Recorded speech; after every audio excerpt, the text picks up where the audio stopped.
একজন একজনকে ভালোবাসে, অবৈধ ভালোবাসে, বৈধটা না, অবৈধটা। এখন তার আবার বিয়ে ঠিক হয়েছে এক জায়গায়, এই বিয়ে সে ভাঙাবে, কবিরাজের কাছে গিয়ে বিয়ে ভাঙানি করতেছে, চালাচালি করতেছে, নকশা আঁকতেছে, করে না? স্বামী স্ত্রীর কথা শোনে না, স্ত্রী চলে গেছে কবিরাজের কাছে গিয়ে বলছে আমার স্বামী আমার কথা শোনে না, তাবিজ করবো, তাবিজ দেন। স্বামী ঘুমায়, বালিশের নিচে দেখে তাবিজ। আসেন এরকম উপরি কালা, সবই সে। কেউ জাদুবিদ্যার চর্চা করতেছে মানুষের, এবং বিশ্বাস করেন, আমি একটা নিউজ দিই আপনাদেরকে, এখন বিশ্বের একটা অংশের মানুষ সত্যি সত্যি ব্ল্যাক ম্যাজিক বা কালো জাদু করে। ব্ল্যাক ম্যাজিক বা কালো জাদুর চর্চা হচ্ছে, আবার নতুন করে বিশ্বে কালো জাদুর চর্চা হচ্ছে, এবং এর সাথে কিন্তু জিউসরা সম্পৃক্ত আছে। তারা সম্পৃক্ত, ওই যে যারা প্যালেস্টাইন কেড়ে নিয়েছে ওরাও সম্পৃক্ত আছে। তো খেয়াল রাখতে হবে এগুলো থেকে বাঁচার জন্য কি করবে? বাঁচার জন্য প্রতিদিন 5 ওয়াক্ত নামাজ, পবিত্র অবস্থায় থাকার চেষ্টা করা, সকাল সন্ধ্যার মাসনুন দোয়া কালামগুলো পড়বেন হিজবুল মুসলিম বই থেকে, আর এই যে আপনার কোরআন তেলাওয়াত, ডেইলি একটু করে কোরআন তেলাওয়াত করলে ইনশাল্লাহ এই ধরনের চোখ লাগা, বদনজর, জাদুটোনা সব কিছু পরাজিত হয়ে যাবে ইনশাল্লাহ। বহু মানুষ জিনের উপাসনা শুরু করেছে, হ্যাঁ, জিন তাবে করছে, জিনকে দিয়ে কাজ করাচ্ছে। এগুলো তো সায়েন্স বিশ্বাস করে না, করে? জিন জাতির অস্তিত্ব আছে কি নাই? ওমা খালাকতুল জিন্না ওয়াল ইনসা, আল্লাহ পাক বলছেন ওমা খালাকতুল জিন্না ওয়াল ইনসা, আমি জিন আর মানুষকে সৃষ্টি করেছি কি জন্যে? ইল্লা লিয়াবুদুন, আমার ইবাদত করার। আমাদের সবার সাথে একটা করে শয়তান জিন আছে, আছে না নাই? আছে। বাথরুমে যান না, বাথরুমে যাওয়ার সময় কি দোয়া পড়েন? আল্লাহুম্মা ইন্নী আউযু বিকা মিনাল খুবসি ওয়াল খুবসি আর খাবাইস, মানে কি? খুবসি আর খাবাইস মানে কি? দুষ্ট নোংরা জিন শয়তান। তো সুলাইমান আলাইহিস সালামের যুগ থেকে জাদুবিদ্যার চর্চা চলে আসছে, এবং আমাদের নবী মুহাম্মদ সাল্লাল্লাহু আলাইহি ওয়াসাল্লামকেও কিন্তু জাদু করা হয়েছিল, জানেন না? আমাদের নবী সাল্লাল্লাহু আলাইহি ওয়াসাল্লামের মাথার চুল মোবারককে নিয়ে জাদু করেছিল এক ইহুদি মহিলা, ঠিক আছে? এই জাদুর অস্তিত্ব ছিল একটা কূপের নিচে। আলী রাদিয়াল্লাহু আনহু গিয়ে সেটাকে খুঁজে বের করেন, রাসূল সাল্লাল্লাহু আলাইহি ওয়াসাল্লামের সামনে ওটা ধ্বংস করে দেওয়া হয়।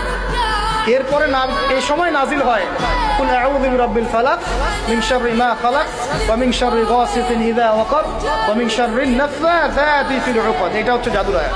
ওয়া মিন শাররিন নাফাসাতি ফিল উকাদ ওয়া মিন শাররি হাসিদিন ইযা হাসাদ। এবার নাজিল হয় কুল আউযু বিরাব্বিন নাস মালিকিন নাস ইলাহিন নাস মিন শাররিল ওয়াসওয়াসিল খান্নাস আল্লাযী ইউওয়াসওয়িসু ফি সুদুরিন নাস মিনাল জিন্নাতি ওয়ান নাস। এই সূরা দুটো নাজিল হয় এই ঘটনার প্রেক্ষিতেই।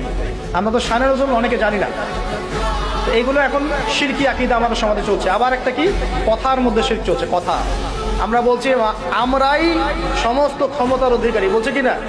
এরকম কথা শোনা যায় না? আর তাবারাকাল্লাযী বিয়াদিহিল মুলক মানে কি? বরকতময় সেই সত্তা যার হাতে সমস্ত ক্ষমতা, রাজত্ব। তাবারাকাল্লাযী বিয়াদিহিল মুলক, তিনি বরকতময় সত্তা যার হাতে সমস্ত ক্ষমতা। আমরা বলি লা হাওলা ওয়ালা কুওয়াতা ইল্লা বিল্লাহ, কোনো শক্তি সামর্থ্য নাই কে ছাড়া? আল্লাহ ছাড়া। আর আমরা এদিকে বলছি সমস্ত ক্ষমতা আমাদের হাতে। এটা কি শিরক হচ্ছে না? শিরক হচ্ছে। আমরা বলি অনেক সময় বলে ফেলি ভাই কেমন আছেন? হ্যাঁ ভাই আপনার দোয়ায় ভালো আছে। আপনি কি আমার দোয়ায় ভালো আছেন? আপনাকে বলতে হবে যে আলহামদুলিল্লাহ, আল্লাহর ইচ্ছায় অতঃপর আপনার দোয়ায় ভালো আছে। কথা খুব সাবধান। আলহামদুলিল্লাহ, আল্লাহর ইচ্ছায় এবং অতঃপর আপনার দোয়ায় ভালো আছে। অতঃপর বলতে হবে, অতঃপর, এবং না, অতঃপর।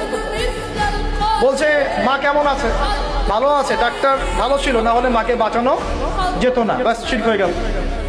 বলছে নৌকাটা ডুবে যাচ্ছিল, মাঝি ভালো ছিল, না হলে নৌকা ডুবে যায়। ড্রাইভারটা ভালো ছিল, না হলে রাস্তায় নির্ঘাত অ্যাক্সিডেন্ট হয়ে।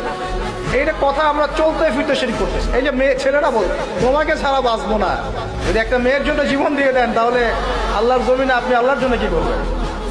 তো এই যে অনেক গানও আছে দেখবেন, অনেক গানের লিরিক্সগুলো, ম্যাক্সিমাম গানের লিরিক্সের মধ্যে দেখবেন শিরকি কথা আছে। খেয়াল করে দেখবেন, ম্যাক্সিমাম গানের লিরিক্সের মধ্যে শিরকি কথা আছে। আপনারা একটু খেয়াল করে দেখবেন, অনেক গানের লিরিক্স আছে এগুলো কিন্তু শিরকি কথা, আল্লাহর সাথে দ্রোহিতা হচ্ছে কিনা? তো এই কথায় 3টা ক্ষেত্র বললাম, কথায়, কাজে এবং চিন্তায়। এই 3টা ক্ষেত্রে মুসলিম সমাজের মধ্যে এখন শিরক বিরাজ করছে। এটা আমাদের উম্মতের সবচেয়ে বড় সমস্যা। আল্লাহ পাক আমাদের সবাইকে শিরক মুক্ত আমল করার তৌফিক এনায়েত করুন। সকলে বলে আমিন।